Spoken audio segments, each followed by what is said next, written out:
I just use scrap, which some of this is really nice scrap, but the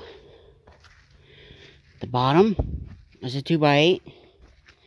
The sides are 2x6s, and the ends, the cap, is just a decking board. And I left those long like that because I fully intend later to put a small roof on this. I just don't have the time today, so this is what I'm going to get for at least another week or so. The legs, they're just spacers from the stacks of sheetrock I got for the house.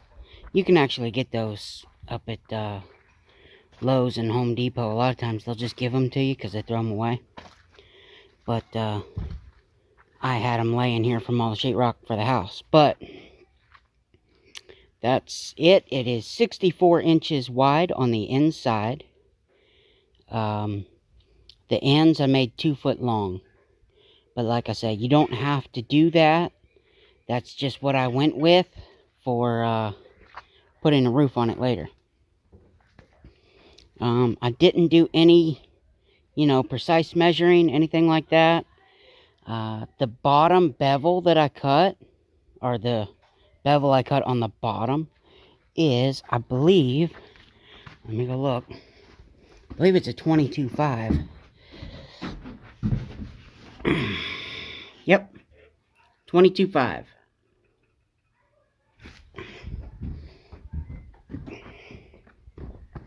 Now, you do not have to have a table saw to do that. You can actually do that with a circular saw. So, really and truly, if you wanted to build this exactly the way I did, all you need is a drill, some screws, and a circular saw. That's it. Hope this gives you all a few ideas, moves you where you're looking to move on making any feeders, and wish you the best of luck. Later, guys.